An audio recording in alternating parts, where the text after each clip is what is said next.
આપણો ધંધો, પણ એમાં પહેલાં આપણે આપણી પરંપરા છે, એમાં સત્સંગી આપણે એટલે પહેલાં તો ઠાકોરજી જોઈએ. તો ઠાકોરજીને આપણે પધરાયા છીએ, તો સૌપ્રથમ ઠાકોરજીને તો અમે સંતો તો પ્રાર્થના કરીશું, પણ તમને ભલામાં એ ભગવાનને ગમે એવું જીવન જીવવાનું, ભગવાનને ગમે એવું આ ઓફિસ કે દુકાન ભગવાન જે કીધું એ પ્રમાણે ચાલવાનું. ઓફિસમાં બીજું કંઈ આવવું જોઈએ નહીં. સાથે સાથે ભક્તો, ભગવાન આપણને મનુષ્ય દેહ આપ્યો છે, તો આપણે તો પરમાત્માના કર્મચારી છીએ. પણ મનુષ્ય દેહ લીધો છે એટલે સંસારમાં રહીએ છીએ. જેમ ભગવાને મનુષ્ય દેહ લીધો તો મા બાપની સેવા કરી, ભાઈ રામ પ્રતાપભાઈ હતા, સુવાસીની ભાભી હતા, સંસાર હતો, પણ તોય ભગવાનમાં રહી અને મનુષ્યના બધા ધર્મને મહારાજે સાર્થક કર્યા. એમ આપણે ભગવાનના કર્મચારી ખરા, પણ આપણી ફરજો બધા અદા કરવાની. આપણે નહીં કહેતા ભગવાન ધારે થાય, પણ એ તો કેવું, તમે પુરુષાર્થ કરો પછી ભગવાન ધારે એવું થાય.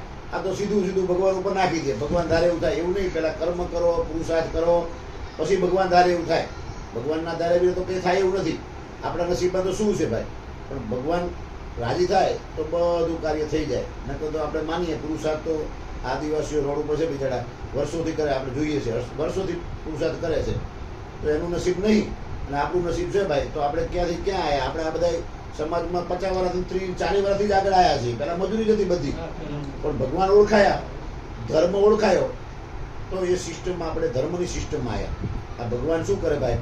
ભગવાન છે ધર્મની સિસ્ટમમાં. ભગવાન જે આજ્ઞા કહી, સ્વામિનારાયણ ભગવાન તો ખાતા પીતા બેઠતા ઉઠતા નાતા ધોતા ચાલતા બોલતા, કુટુંબની સાથે રહેવું, સમાજની સાથે કઈ રીતે રહેવું, આ બધી વાત ભગવાન સ્વામિનારાયણ આપણને શીખડાવી છે. આપણા બાપનો બાપ છે. એક બાપ પોતાના છોકરાને કડવી વાત ના કહી શકે, એટલી મીઠી જ કે. સ્વામિનારાયણ ભગવાને તો આપણને એમના દીકરા માનીને કડવી વાતે કીધી છે, મીઠી વાતે કીધી છે. અને કદાચ જીવનમાં બધાને કડવી તો ઘણા બધાને લાગી કડવી વાત, પણ સ્વામિનારાયણ ભગવાને કોઈનું શરમ ભરી નહીં. એમ કે જીવનું બગડે, જો સાચી વાત ના કરે તો જીવનું બગડે. જે તે વખતે ભગવાન સ્વામિનારાયણ હતા, જોબન પગ્યા તો જોબન પગી સત્સંગી થયો તો પણ મનમાં અભિમાન રહ્યું એટલે મહારાજે નક્કી કર્યું કે સત્સંગી થયો અભિમાન રહે. કોઈ યુક્તિ પ્રયુક્તિએ પણ મહારાજે ભક્તોનું અભિમાન ઉતાર્યું કે મારા ભક્તોનું બગડવું ના જોઈએ. એમ એક બાપ પોતાના સંતાનનું ના બગડવા દે, એમ ભગવાન આપણું બગડવા દે નહીં. પણ એવો પવિત્ર પુરુષાર્થ કરીએ, પ્રામાણિકતાથી ધંધો કરીએ, ઠાકોરજીના હારે રાખીએ. જ્યાં આપણો ધંધો છે એ આપણું પરમેશ્વર છે, ભગવાન છે, અહીંયા ભગવાનને બોલાયા છે. એટલે આપણું જે સંકુલ હોય, ઓફિસ છે, એમાં આપણે આપણી બધી મર્યાદા હોય.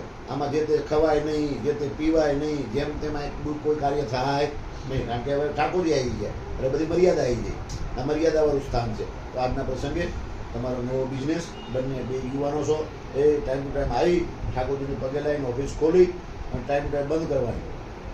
સાથે સાથે ભક્તો રોજે ઠાકોરજીને યાદ કરી અને પુરુષાર્થ એવો પવિત્ર પુરુષાર્થ કરો. અને રાધાકૃષ્ણ દેવને આપણે ભાગીદાર રાખવાના. હરિકૃષ્ણ મહારાજ રાધાકૃષ્ણ દેવ હરિકૃષ્ણ મહારાજ આપણે કાયમ ભાગીદાર, કે ઠાકોરજી તારું છે, એમાં તો નોકર છે તારા, તું આપે એમાં લેવાનું છે. ખૂબ ઠાકોરજી આપણું ધ્યાન રાખશે. ભગવાનનો ટાઈમ થાય એટલે ડૉક્ટરને પૂછી લેવાનું, ડૉક્ટરને ડૉક્ટરને કે કેવી ધર્માદો કાઢવાનો, એ ડૉક્ટર કે એવી રીતે કાઢી નાખવાનો. બોલો ઘનશ્યામ મહારાજ. ધર્માદો શેમાંથી કાઢવાનો?